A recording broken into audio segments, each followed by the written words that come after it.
வாழ்த்துவதற்கு வந்து வயது இல்லை அப்படின்னா சொல்லுவாங்க. என்னை பொறுத்தவரைக்கு வாழ்த்துவதற்கும் வணங்குவதற்கும் ரெண்டுக்குமே வந்து வயசெல்லாம் தேவையில்லை, மனசு இருந்தால் போதும் அப்படின்னு நினைக்கிறேன். இது வந்து முதுமை வந்து இறைவனுடைய கொடை. முதுமைன்னு சொல்றத முழுமை அப்படின்னு சொல்லலாம். நரைமுடி வந்து கடவுள் நம்ம கொடுக்கக்கூடிய வீரம். நான் என்ன கொஞ்சம் ஆமா, அப்ப நான் எங்க வீட்டுல 2 பேருமே 35 அரைச்ச போது நான் இதுதான் சொல்லிட்டேன். வயோதிகம் அவ்வளவு விரைவாக நம்மை அணைத்துக் கொள்ளும் என நான் நினைக்கவில்லை. நமது காதல் போல நம்பி அந்த வயோதிகத்துக்கும் காதல் போல, அதனால தான் இவ்வளவு விரைவாக அணைத்துக்கொள்ளுது. பிறகுதான் உணர்ந்தேன், இரும்பு வெள்ளியாக மாறுவது லாபம் தான் இல்லையா? இந்த கருப்பு வெள்ளமையா மாறுறது கூட லாபம் தான். அது மாதிரி ஒரு முழுமையை, ஒரு நிறைவை, ஒரு அடைவை, ஒரு இலக்கை எட்டி பிடிப்பது என்பது அவ்வளவு சாதாரணமான விஷயம் கிடையாது. அது எல்லாருக்கும் கிடைக்குமா அப்படின்னு சொல்ல முடியாது. இன்னைக்கு விழா நாயகர்களாக இருக்கக்கூடிய இவங்க 2 பேருக்கும் இறைவனுடைய அருள் பார்த்தீங்கன்னா இந்த அளவு அந்த அளவுலாம் சொல்ல முடியாது. கொடுக்குற கடவுள் வந்து கூரையை வச்சுட்டு கொடுப்பாருன்னு சொல்லுவாங்க இல்லையா, அந்த அளவுக்கு கொடுத்துருக்காங்க. இதுக்கு பிரபஞ்சம் நம்மகிட்ட என்ன எதிர்பார்க்கும்னா கிராட்டிடியூட். நன்றி சொல்றதெல்லாம் சுலபம், ஆனால் இறைவன் பிரபஞ்சம் நம்மகிட்ட எதிர்பார்க்குறது வந்து நன்றி உணர்வு. ஒவ்வொரு சின்ன சின்ன விஷயத்துக்கும் வந்து ஒரு சாப்பாடு சாப்பிட்றோம் போது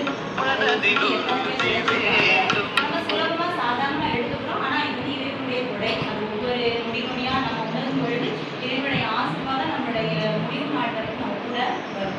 இந்த கொரோனா காலத்தில் நடந்த ஒரு நிகழ்வு தான். ஒருத்தர் வந்து ஐசியூல கொண்டு போய் வைக்கிறாங்க. உங்களுக்கு வந்து 3 நாளைக்கு வந்து ஆக்சிஜன் வைக்கணும் அப்படின்னு சொல்லிடுறாங்க. அப்போ அவங்க ஆக்சிஜன் வச்சுட்டு 3ஆவது நாள் பில் கட்ட போகிறாரு. அப்போ 3 லட்சம் ரூபாய். அந்த பில்லு கட்ட போனவரை அழுகுறாரு. என்ன சார் காசு எதுவும் இல்லையா அப்படின்னா, இல்லையா அதெல்லாம் ஒன்றும் பிரச்சனை இல்லை, நிறையா பைசா இருக்குது இதை கட்டுறதுக்கு. ஆனால் இறைவன் வந்து பிறந்தது முதல் இறந்தது இந்த 3 நாளைக்கு நம்ம பே பண்ண வேண்டியிருக்கு.